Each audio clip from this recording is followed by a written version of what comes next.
Hello friends, स्वागत है आपका बाईपी एजुकेशन ट्रिक चैनल पर। दोस्तों, मेरे इस चैनल पर आपको यूपी बोर्ड का सिलेबस कराया जा रहा है और यूपी बोर्ड के सिलेबस में क्लास 12 एग्रीकल्चर की चल रही है केमिस्ट्री में टोटल हम चैप्टर्स की बात करें तो 41 यानी 41 चैप्टर हम कंप्लीट कर चुके हैं और ये चैप्टर है आपका 42। चैप्टर का नाम है कार्बोहाइड्रेट। दोस्तों, कार्बोहाइड्रेट चैप्टर एग्जाम के लिहाज से काफ़ी अच्छा चैप्टर है, मोस्ट इंपॉर्टेंट चैप्टर है। यहाँ से या तो 1 नंबर में या 2 नंबर में या लॉन्ग भी आपको देखने को मिल सकता है। लॉन्ग क्वेश्चन कार्बोहाइड्रेट का रखा हुआ है, ग्लूकोज फ्रक्टोज, बहुत सारा कुछ इसमें पढ़ना है। तो इम्पोर्टेंट जो चैप्टर है आपका ये कार्बोहाइड्रेट चैप्टर को शुरू से लेकर लास्ट तक पढ़ना। वीडियो को बीच बीच में स्किप करके मत देखना, शुरू से लेकर लास्ट तक समझना। अच्छे से कार्बोहाइड्रेट आपके समझ में आ जाएगा। तो बेटा, वीडियो की शुरुआत होने से पहले आपको बताना चाहूँगा कि आप मेरे चैनल पर नए हैं या अभी तक आपने मेरे चैनल को सब्सक्राइब नहीं करा है तो नीचे रेड कलर के सब्सक्राइब बटन पर क्लिक कर लें और बराबर में बेल आइकन की घंटी है उसको भी प्रेस कर लें। इससे क्या होगा कि जब भी मैं वीडियो को अपलोड करूंगा तो बेटे उसका नोटिफिकेशन सबसे पहले आपके पास पहुंच जाएगा। वीडियो आपको पसंद आती है तो वीडियो को ज़्यादा से ज़्यादा अपने सभी दोस्तों में शेयर करिए। तो बेटा, बिना किसी देरी के हम करते हैं चैप्टर की शुरुआत। तो सबसे पहले देखिए, छोटे छोटे क्वेश्चन जो हैं वो हम सीखेंगे। जैसे पहले नंबर पर जो आपका क्वेश्चन है, पूछ सकता है ग्लूकोज का अणुसूत्र। तो सबसे पहले देखिए, ग्लूकोज का अणुसूत्र आपको पता होना चाहिए। ग्लूकोज के हम अणुसूत्र की बात करें तो ग्लूकोज का जो अणुसूत्र होता है वो होता है C6H12O6। जब आपको इसका अणुसूत्र क्लियर हो जाए तो इसकी बेटा संरचना सूत्र भी आपसे पूछी जा सकती है। क्या है? संरचना सूत्र भी पूछा जा सकता है। तो संरचना सूत्र भी आपको आना चाहिए। देखो, संरचना सूत्र किस हिसाब से बनाओगे? CHOH का कर लो 4, इसके बाद CH2OH। इस प्रकार से देखिए स्ट्रक्चर फार्मूला ग्लूकोज का बन के तैयार हो गया। इसका मतलब आपको अणुसूत्र पता होगा तभी आप बना सकते हो, अन्यथा नहीं बनेगा। नेक्स्ट क्वेश्चन अगर इससे बन सकता है, देखिए 200 नंबर पे संरचना सूत्र। तीसरे नंबर पे अगर इससे बात पूछ सकता है आपसे तो वो आपसे एक क्वेश्चन और पूछ सकता है ग्लूकोज का, कि ग्लूकोज के एक अणु में वो आपसे पूछेगा बेटा, ग्लूकोज के एक अणु में कौन कौन से समूह उपस्थित होते हैं। क्लियर? ये भी क्वेश्चन आपसे पूछ सकता है कि आप बताओ ग्लूकोज के एक अणु में कौन कौन से समूह उपस्थित होते हैं। तो आपका जो आंसर हो जाना चाहिए वो आंसर होगा आपका एल्कोहल। एक क्या है? एल्कोहल ग्रुप है, दूसरा एल्डिहाइड, एल्कोहल एंड एल्डिहाइड समूह। ठीक है, 2 ग्रुप आपको बताना है। तो देखिए 3 क्वेश्चन हमारे तैयार हो गए। पहला क्वेश्चन क्या था? ग्लूकोज का अणुसूत्र। ग्लूकोज का अणुसूत्र C6H12O6। संरचना सूत्र देखिए CHOH का होल 4 CH2OH। इसके बाद है ग्लूकोज के एक अणु में कौन कौन से समूह उपस्थित होते हैं। तो आपको बताना है एल्कोहल एंड एल्डिहाइड। अब देखिए दूसरा क्वेश्चन क्या बन सकता है। दूसरा क्वेश्चन समझिए बेटा, फ्रक्टोज का अणुसूत्र पूछ सकता है। क्या पूछ सकता है आपसे? फ्रक्टोज का अणुसूत्र। बेटे, आपको अणुसूत्र एक याद करोगे, दोनों जगह आपका काम आएगा। ग्लूकोज और फ्रक्टोज का जो अणुसूत्र होता है वो बिल्कुल सेम होता है, कोई भी चेंजेस नहीं होती। तो आपको बताना पड़ेगा C6H12O6।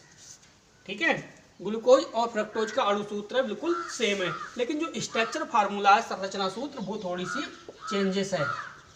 संरचना सूत्र किसका? फ्रक्टोज का। तो आपको संरचना सूत्र किस हिसाब से बनाना है समझिए। देखो बेटा, CH2OH और फिर कार्बन के नीचे सिंगल बॉन्ड CO, इसके बाद CHOH का कर देना है आपको होल्टवाज, इसके बाद फिर सिंगल बॉन्ड CH2OH। क्या बेटे आपको यहां तक दिखाई दे रहा है?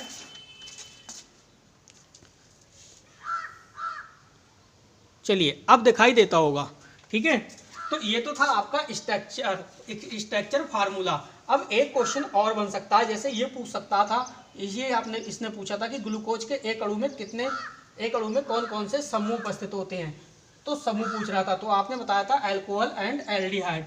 इसी प्रकार से आपसे पूछ सकता है कि फ्रक्टोज के अणु में कौन सा क्रियात्मक समूह है। क्या पूछ सकता है, देखिए क्वेश्चन नंबर 6 ये हो गया, और क्वेश्चन नंबर 7 आपसे पूछ सकता है कि फ्रक्टोज के एक अणु में कौन सा क्रियात्मक समूह होता है। ठीक है, तो आपका आंसर हो जाना चाहिए कीटोनिक समूह। क्या आपका आंसर क्या हो जाएगा बेटा, कीटोनिक समूह। फ्रक्टोज के एक अणु में क्रियात्मक समूह पाया जाता है कीटोनिक समूह, ये हो जाएगा इसका आंसर। ठीक है, कीटोनिक समूह। तो देखिए जल्दी से रिवाइज कर लीजिए। पहला क्वेश्चन आपका ये था कि ग्लूकोज का अणु सूत्र क्या है, तो अणु सूत्र C6H12O6। ग्लूकोज और फ्रक्टोज का अणु सूत्र बिल्कुल सेम हो जाएगा। स्ट्रक्चर फार्मूला देखिए इस प्रकार से बनाना है। नेक्स्ट क्वेश्चन पूछेगा ग्लूकोज के एक अणु में कौन कौन से समूह उपस्थित होते हैं, तो आपको बताना है अल्कोहल एंड एल्डिहाइड। नेक्स्ट है फ्रक्टोज का अणु सूत्र, तो ग्लूकोज और फ्रक्टोज का मैंने आपको बताया बिल्कुल सेम है। ठीक है, इसके बाद संरचना सूत्र आ गया। इसके बाद वो पूछ सकता है कि फ्रक्टोज के एक अणु में कौन से क्रियात्मक समूह होते हैं, तो कीटोनिक समूह होता है किसमें, फ्रक्टोज में। तो बेटा वीडियो पसंद आती है वीडियो को लाइक करिए। चलते हैं आगे की ओर। चलिए अगला क्वेश्चन समझिए। अगला क्वेश्चन आपकी स्क्रीन पर है। क्वेश्चन कह रहा है ग्लूकोज तथा फ्रक्टोज में अंतर, यानी ग्लूकोज और फ्रक्टोज में क्या अंतर है वो आप समझिए। तो आपको 3 कॉलम बनाने पड़ेंगे, पहले में प्रयोग, दूसरे में ग्लूकोज, तीसरे में फ्रक्टोज। तो प्रयोग में देखो पहला पॉइंट दे रखा है गलनांक, यानी जो गलनांक है वो ग्लूकोज का कितने डिग्री सेंटीग्रेड है, तो 86 यानी 86 डिग्री सेंटीग्रेड गलनांक किसका होता है, ग्लूकोज का, और 95 डिग्री सेंटीग्रेड जो गलनांक है वो फ्रक्टोज का। नेक्स्ट दूसरा पॉइंट कि अमोनियम मोलिब्डेनट से क्रिया, जब अमोनियम मोलिब्डेनट से क्रिया कराई जाती है किसकी, ग्लूकोज की, तो हल्का नीला रंग प्राप्त होता है। लेकिन जब यही क्रिया अमोनियम मोलिब्डेनट से कराओगे आप किसकी, फ्रक्टोज की, तो फ्रक्टोज की कराने पे मिलेगा हल्का नीला रंग। कैसा मिलेगा, हल्का नीला रंग। क्लियर। नेक्स्ट पॉइंट है थर्ड पॉइंट क्या रहा, रिसोर्सेज नॉल प्लस सांद्र HCl, कि जब आप ग्लूकोज से क्रिया कराओगे तो कुछ भी प्राप्त नहीं होगा, कोई भी रंग कोई भी कुछ भी प्राप्त नहीं होगा। लेकिन फ्रक्टोज की कराओगे आप तो आपको लाल रंग प्राप्त हो जाएगा। तो बेटा ग्लूकोज तथा फ्रक्टोज में आपसे अंतर भी पूछा जा सकता है इस चैप्टर से, तो आपको ध्यान रखना है। 3 कॉलम आपको बनाने हैं, पहले में प्रयोग, दूसरे में ग्लूकोज, तीसरे में फ्रक्टोज। प्रयोग में गलनांक, तो गलनांक जो ग्लूकोज का होता है 86 डिग्री, फ्रक्टोज का 95 डिग्री सेंटीग्रेड। नेक्स्ट अमोनियम मोलिब्डेनट से क्रिया जब कराई जाती है ग्लूकोज की तो हल्का नीला रंग प्राप्त होता है, फ्रक्टोज की कराओगे तो हरा नीला रंग। नेक्स्ट है रिसोर्सिनॉल प्लस सांद्र HCl की ग्लूकोज से कराओगे तो कुछ भी प्राप्त नहीं होगा और फ्रक्टोज में लाल रंग प्राप्त होगा। तो बेटा वीडियो पसंद आती है वीडियो को लाइक करिए, अपने दोस्तों में शेयर करिए। चलते हैं आगे की ओर। अगला पॉइंट समझिए। देखिए अगला जो क्वेश्चन है वो आपसे किस प्रकार से पूछा जा सकता है, वो आपसे पूछा जा सकता है कि भाई जो ग्लूकोज है ग्लूकोज के परीक्षण को लिखिए। आपसे 2 नंबर में क्वेश्चन पूछ सकता है कि ग्लूकोज के परीक्षण को लिखिए, तो आपको क्या करना पड़ेगा, आपको 2 कॉलम बनाने पड़ेंगे इस तरह से, एक में प्रयोग, एक में लिखोगे आप प्रयोग, तो दूसरा में लिखोगे आप परीक्षण। ठीक है, तो प्रयोग में देखिए फर्स्ट पॉइंट समझिए आप, भाई पदार्थ के जलीय विलयन में आयोडीन विलयन मिलाने पर, यानी पदार्थ का जब जलीय विलयन है उस जलीय विलयन में जब आयोडीन विलयन मिलाओगे तो मिलाने पर क्या मिलेगा वो समझिए। पदार्थ के जलीय विलयन में आयोडीन मिलाने पर नीला रंग नहीं देता है, परीक्षण करोगे तो नीला रंग नहीं देगा। ग्लूकोज के परीक्षण की बात हो रही है। नेक्स्ट सेकंड पॉइंट, पदार्थ के जलीय विलयन में फेलिंग विलयन डालकर गर्म करने पर क्या मिलेगा, क्यूपस ऑक्साइड का लाल अपक्षेप बनता है। तो ये 2 परीक्षण है, आपके 2 पॉइंट हैं, ये ध्यान रखना। ग्लूकोज का परीक्षण आपसे पूछा जाएगा तो 2 कॉलम बनाओगे आप, पहले में प्रयोग दूसरे में परीक्षण। पहले में आपने फर्स्ट पॉइंट क्या लिखोगे कि पदार्थ के जलीय विलयन में आयोडीन विलयन मिलाने पर नीला रंग नहीं देता है, परीक्षण वाले कॉलम में लिखोगे। नेक्स्ट दूसरे प्रयोग में सेकंड पॉइंट, पदार्थ के जलीय विलयन में फेलिंग विलयन डालकर गर्म करने पर यानी क्यूपस ऑक्साइड का लाल अपक्षेप प्राप्त होता है, इसमें ये लिखोगे। ठीक है, वीडियो पसंद आती है तो प्लीज़ लाइक जरूर कर दिया करें और वीडियो को ज़्यादा से ज़्यादा अपने सभी दोस्तों में शेयर करिए ताकि बेटे घर बैठे हर स्टूडेंट अच्छे से पढ़ाई कर सके। चलिए अगला क्वेश्चन समझिए।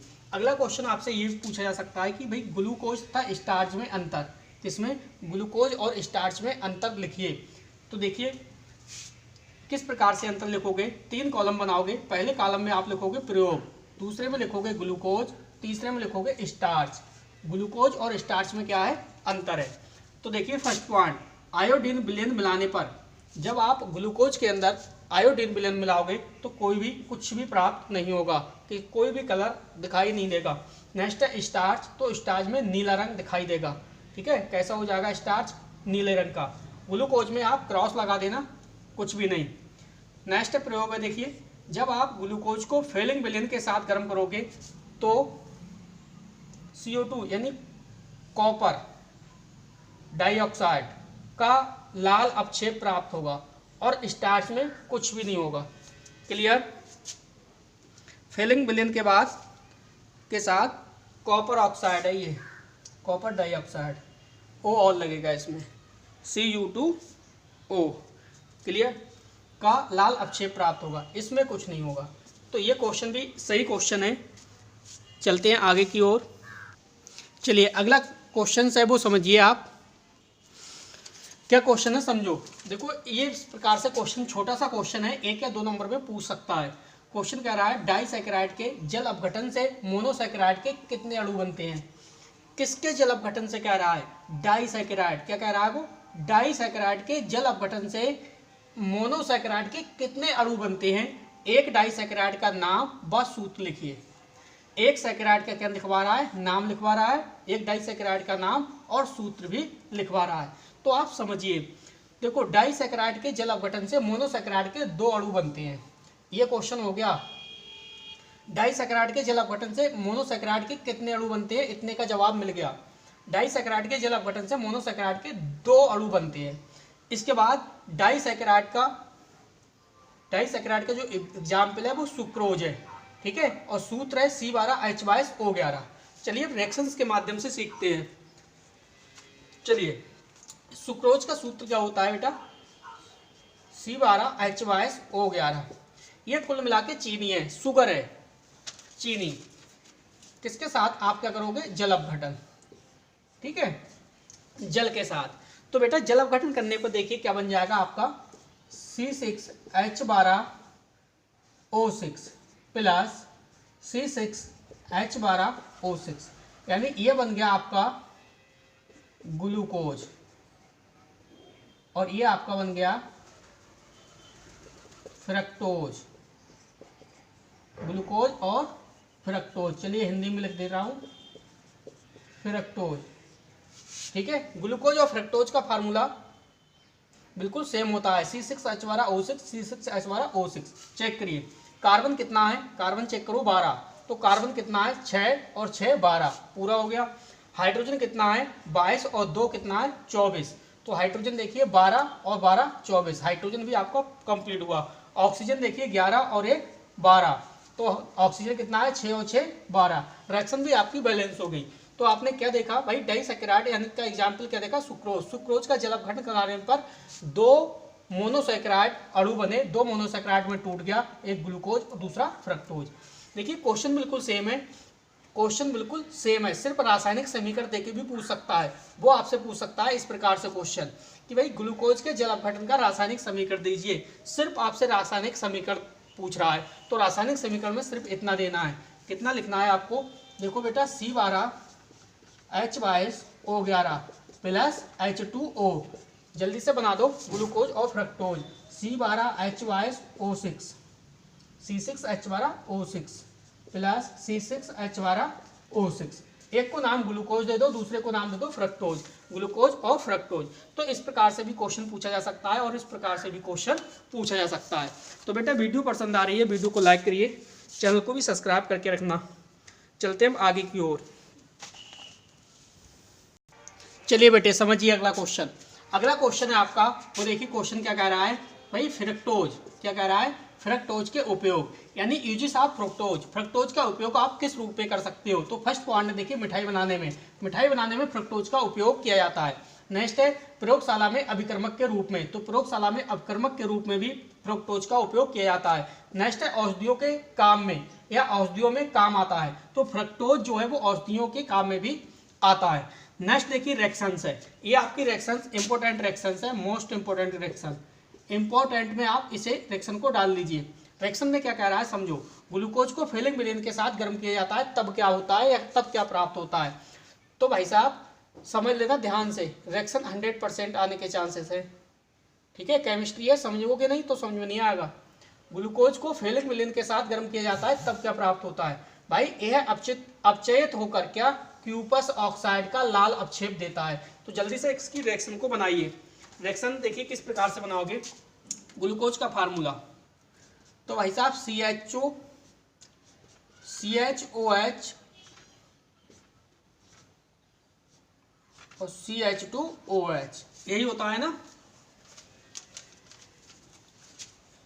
इसके बाद ग्लूकोज को फीलिंग विलेन के साथ गर्म किया जाता है, तब क्या प्राप्त होता है, यही तो कह रहा था।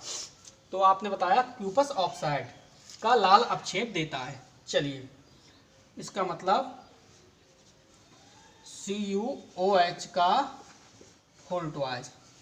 ठीक है, बैलेंस बाद में कर लेंगे, फिर देखते हैं।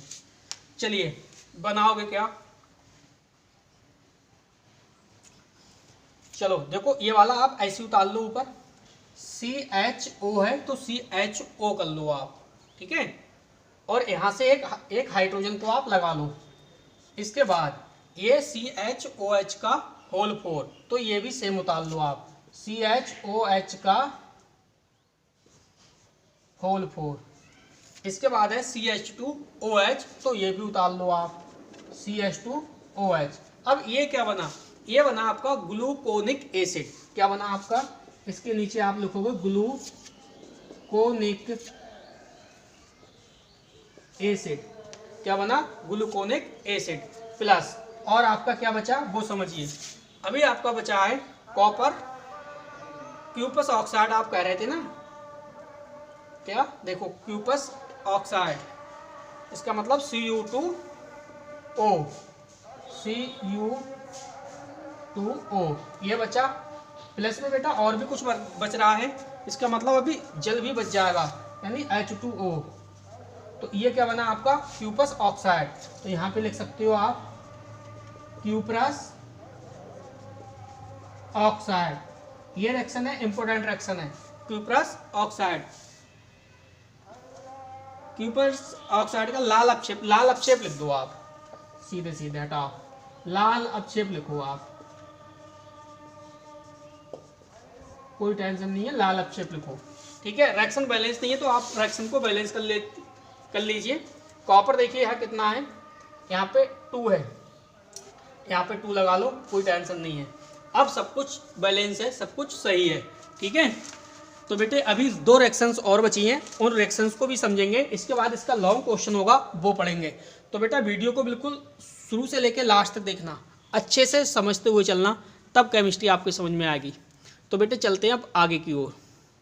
चलिए एक रिएक्शन और समझिए अच्छा ग्लूकोज की, इसके बाद हम लॉन्ग पढ़ेंगे, लॉन्ग क्वेश्चन कार्बोहाइड्रेट वाला, मोस्ट इंपोर्टेंट है कार्बोहाइड्रेट का लॉन्ग भी। समझो क्वेश्चन कह रहा है ग्लूकोज को सोडियम अमलगम, ग्लूकोज को सोडियम अमलगम और जल के साथ, किसके साथ, जल के साथ मिलाती है, तब क्या बनता है, तब आपका क्या बनता है, कौन सा प्रोडक्ट, सॉर्बिटोल बनता है।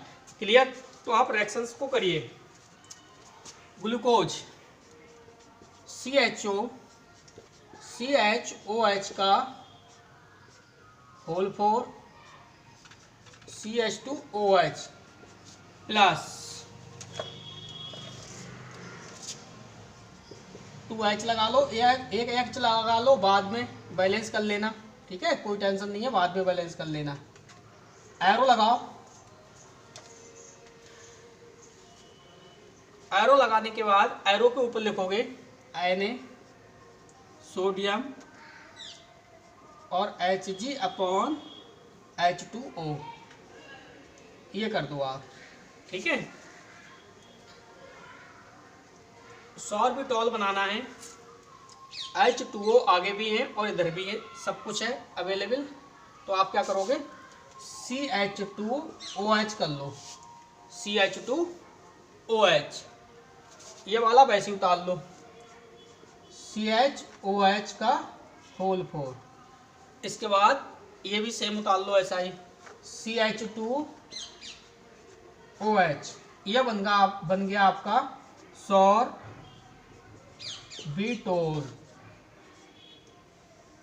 क्लियर। अब इसमें बैलेंस करना है रिएक्शन, तो रिएक्शन को बैलेंस कर लीजिए। हाइड्रोजन चेक कर लो कितना है, देखो ग्लूकोज 12, हाइड्रोजन इसमें 12 होना चाहिए। देखो 4 दूनी 8, 8 तो 10 और 11 12। इधर चेक करो हाइड्रोजन कितना है, 12 और एक ये है 13 हाइड्रोजन है अभी। इधर कितना है 13, इधर कितना है चेक करो, 2 और एक 3, 4 4 8, 8 और 3 11, 12 13 और एक 14 है। इसका मतलब एक कम है। अगर मैं यहाँ 2 लगा दूं तो देखो 8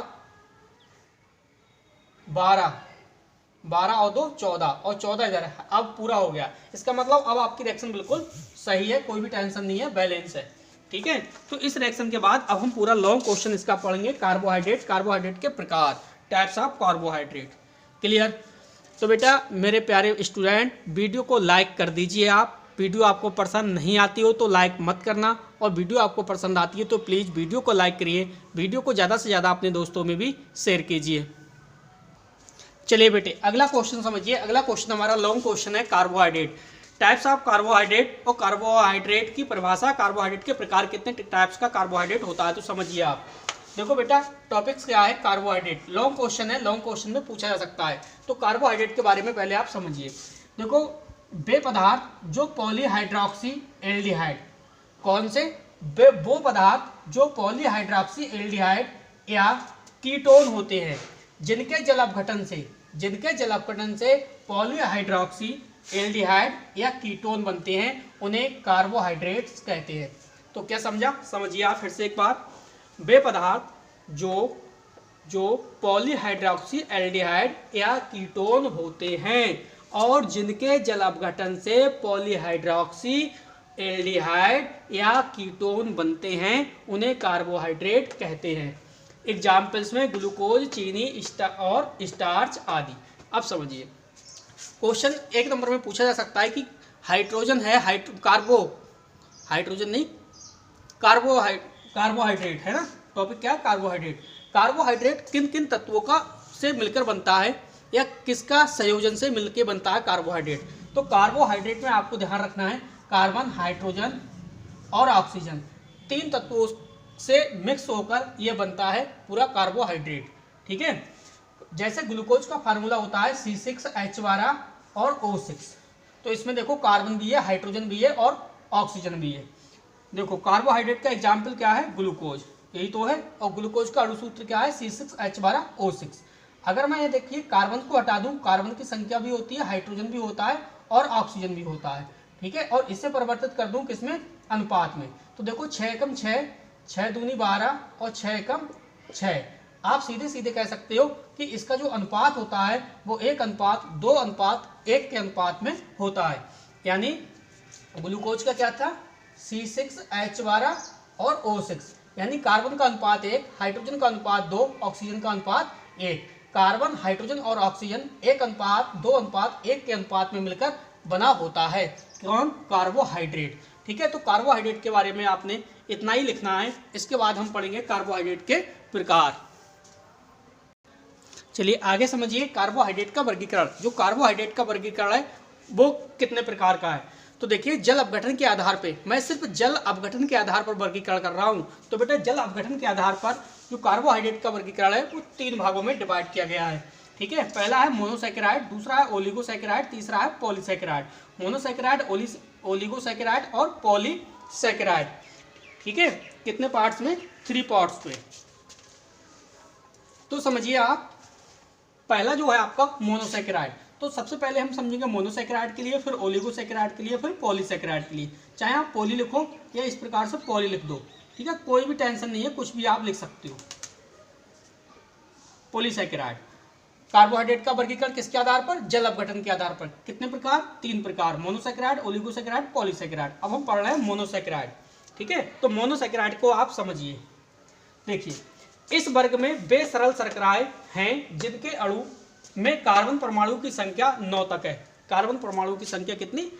9 तक है। इनको छोटे अणुओं में जल अपघटित नहीं किया जा सकता। यानी जो मोनोसैकेराइड है, इन मोनोसैकेराइड में छोटे अणुओं में जल अपघटित नहीं किया जा सकता। प्रकृति में पाई जाने वाली प्रमुख जो मोनोसैकेराइड्स हैं वो क्या है? पेंटोज है और हेक्सोज है। अगर मैं एग्जाम्पल्स की बात करूं तो देखो, ग्लूकोज, फ्रक्टोज और राइबोज। राइबोज को जो अणुसूत्र है वो है C5H10O5 आदि। तो इस प्रकार से मोनोसैकेराइड में आपको ये लिखना है। ठीक है, क्या लिखोगे मोनोसैकेराइड में? इस वर्ग में वे सरल शर्कराएं हैं जिनके अणु में कार्बन परमाणु की संख्या 9 तक है। इनको छोटे अणुओं में जल अपघटित नहीं किया जा सकता। प्रकृति में पाई जाने वाली प्रमुख मोनोसैकेराइड पेंटोज और हेक्सोज है। एग्जाम्पल में बता देना, ग्लूकोज, फ्रक्टोज, राइबोज, राइबोज का अणुसूत्र C5H10O5 आदि। तो चलिए आगे चलते हैं ओलिगोसैकेराइड की ओर। चलिए बेटे, अगले जो सेकेंड हेडिंग है वो है ओलिगोसैकेराइड। आपने पहली क्या पढ़ी? आपने पहली पढ़ी थी मोनोसैकेराइड। पहली मोनोसैकेराइड पढ़ ली, सेकेंड है ओलिगोसैकेराइड और लास्ट आएगी पॉलीसैकेराइड। तो आप ओलिगोसैकेराइड को समझो।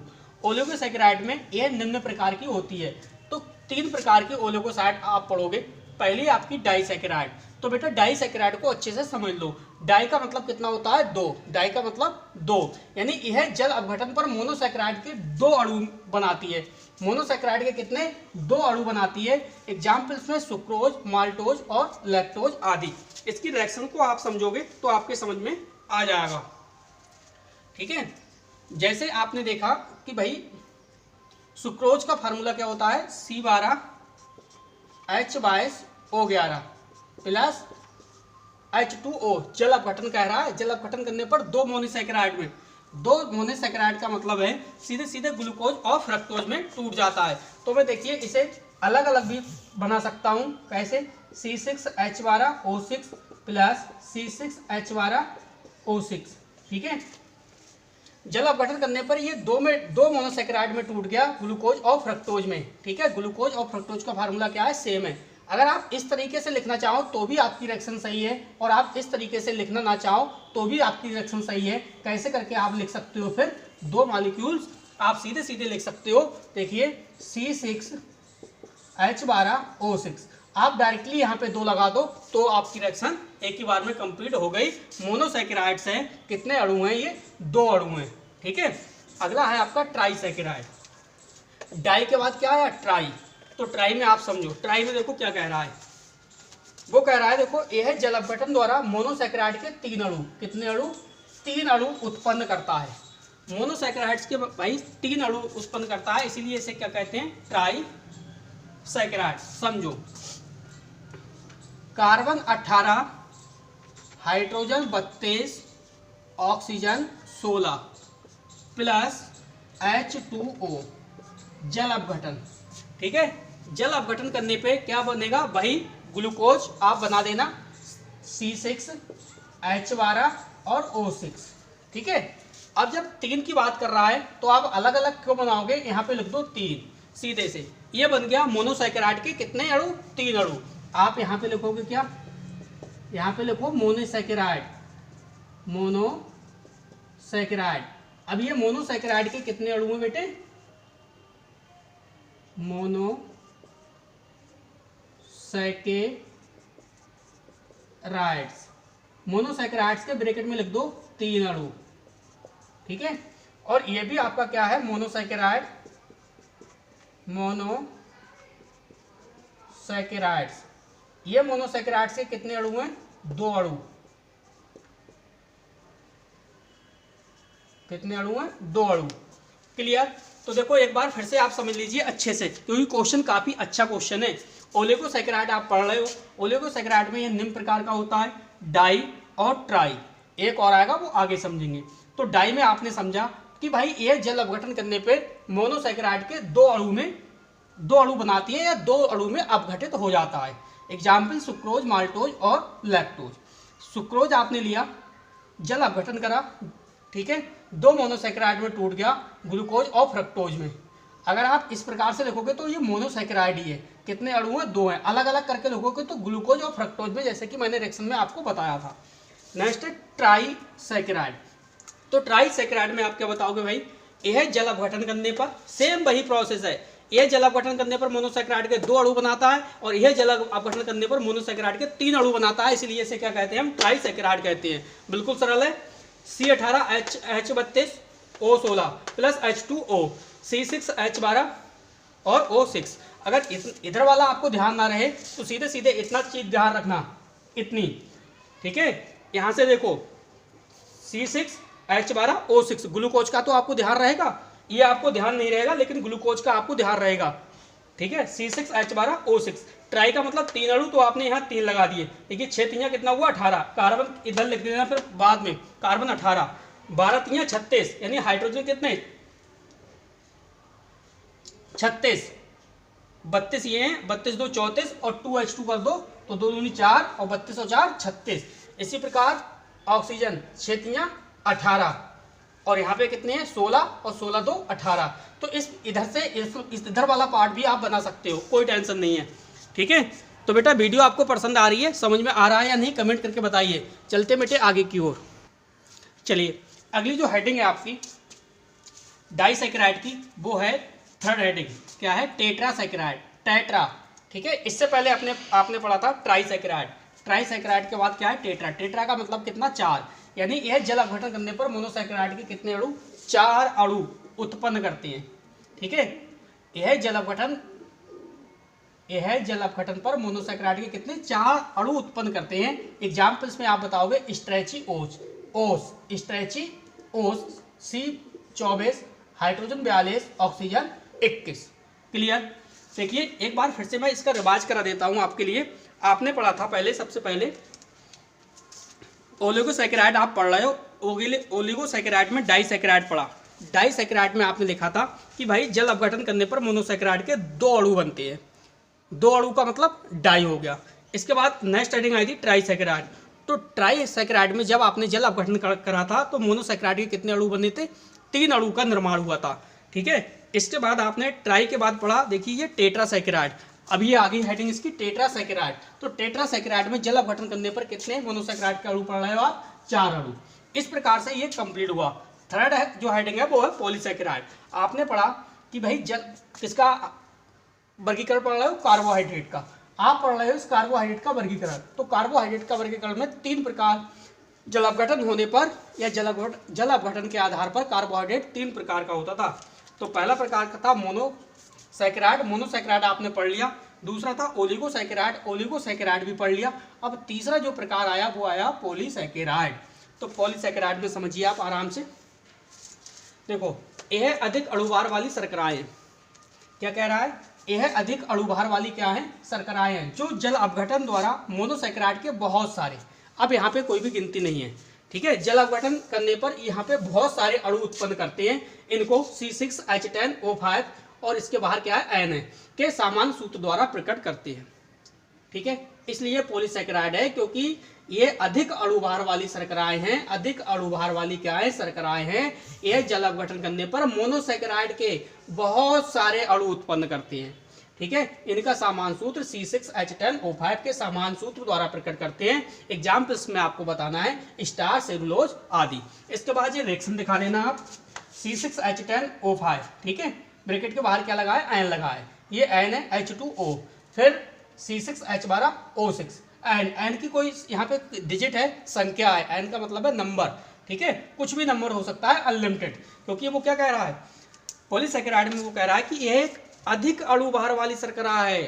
यह जल अपघटन द्वारा मोनोसैकेराइड के बहुत सारे अणु उत्पन्न करती है। तो पता नहीं है हमें, इसलिए N जितना करती है उतनी संख्या लिखी जाएगी यहाँ पे, ठीक है, बहुत सारे। तो बेटा कार्बोहाइड्रेट का ये कंप्लीट चैप्टर हो गया। तो बेटा कैसी लगी आपको वीडियो? प्लीज़ कमेंट करिए और ज़्यादा से ज़्यादा अपने दोस्तों में शेयर भी कीजिए। इस वीडियो में इतना ही था, पूरा चैप्टर आपका आज का कंप्लीट हुआ कार्बोहाइड्रेट। नेक्स्ट डे मिलते हैं। और हाँ बेटे, वीडियो देखने के लिए आपका बहुत बहुत धन्यवाद। आपका दिन शुभ हो।